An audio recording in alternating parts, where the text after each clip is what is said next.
LEGO Star Wars has been around for 25 years at this point, but naturally some of these years happen to be so much better than the others, and that was definitely the case with the 2012 wave of LEGO Star Wars sets. It might be a little bit surprising to some that sets from 13 years ago are better than sets that we see today, but I think the 2012 era of LEGO Star Wars was one of its best.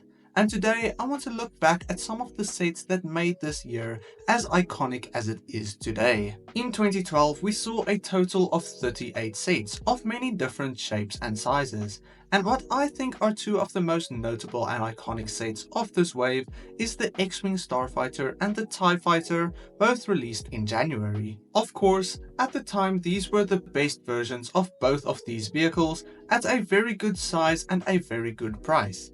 These are notably the sets that introduced me to LEGO Star Wars as well, and alongside the Millennium Falcon from 2011, this is in my opinion the best trio of sets that were ever available at the same time, and just super nostalgic.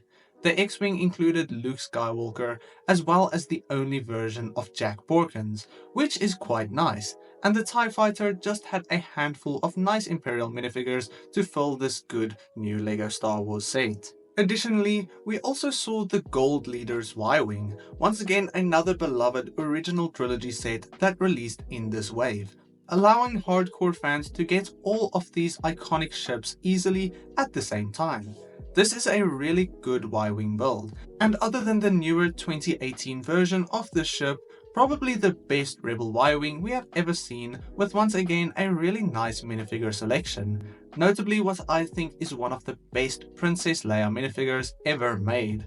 The build itself is once again really good, and it retailed for $50 US, which I think is a really good price for a Rebel Y-Wing at this scale. We also saw a few really good prequel and Clone Wars based sets during this wave as well, and I first want to look at the Elite Clone Troopers Battle Pack.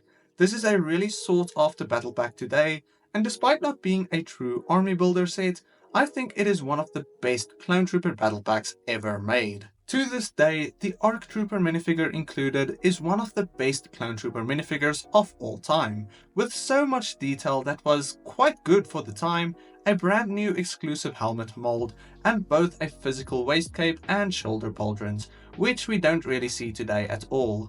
The ARC Trooper was really good as well, and the two commander droids were a really nice inclusion in LEGO for the first time too, and of course, a neat little depiction of the AB7 cannon as the side build.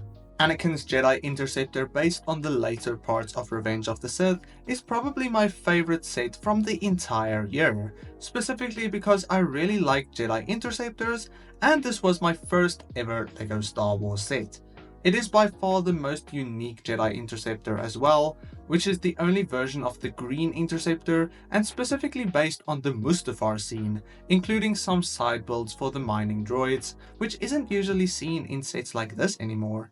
We saw 5 minifigures, which is so nice for a Jedi Interceptor, and most notable of course is Anakin Skywalker and Obi-Wan Kenobi, and then also Newt Gunray, and this version of the character is completely exclusive to this set. Another Revenge of the Sith set from this year is the Palpatine's Arrest, which is a fan favorite today and a set so many people want to see remade very soon.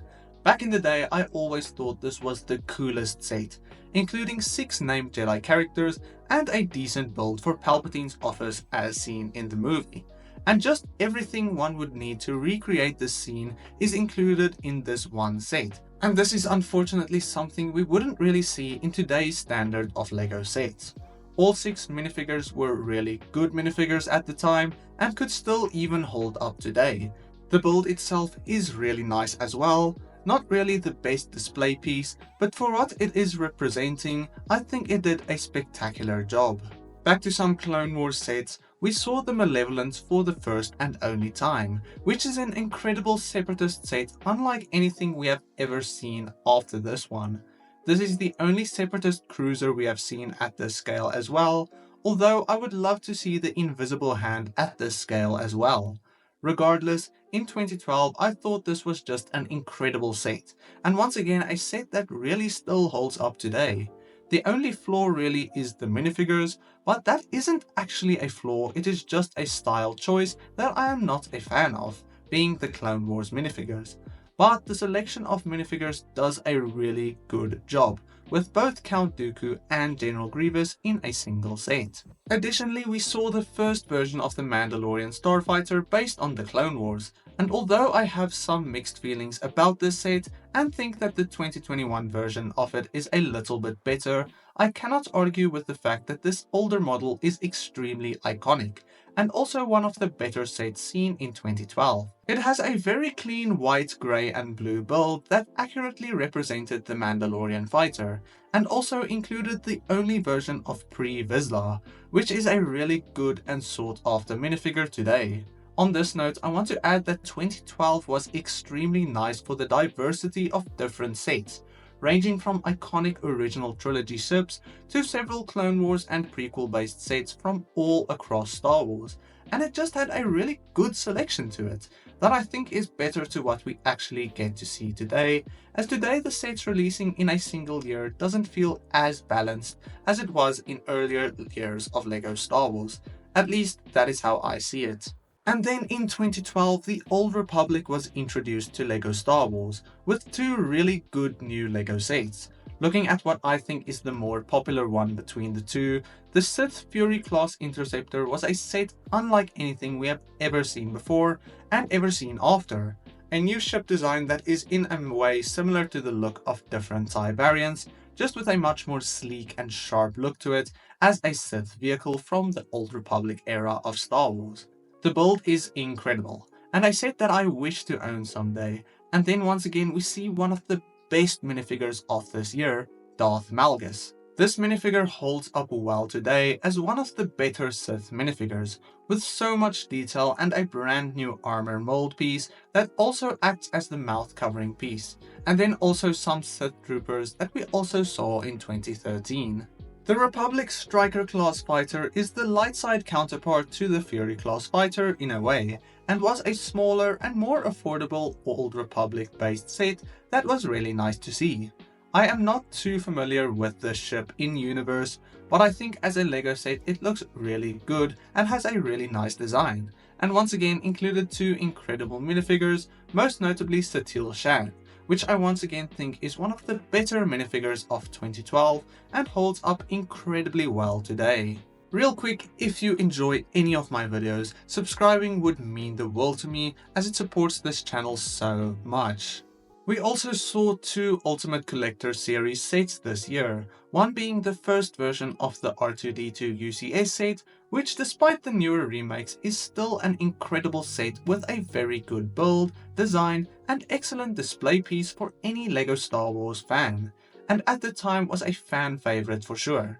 Then we also saw the B-Wing Starfighter, which is the only version of the B-Wing in its UCS form, despite it being an iconic original trilogy vehicle. On the side we also saw the planet sets being introduced to Star Wars, a small sub-theme of LEGO Star Wars that is to this day one of my favorite smaller style of set that I wish LEGO continued, including nice little planets, a small build and display stand, as well as a minifigure to stand alongside the small ship design. 2012 is an extremely nostalgic year to me, as the first year I was ever introduced to LEGO Star Wars, and also looking back at all the different years, I genuinely think it was peak LEGO Star Wars, and I wish I could go back and get so many of these sets.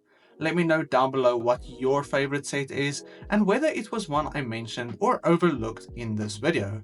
Other than that, I will see you in the next one. God bless you, and cheers.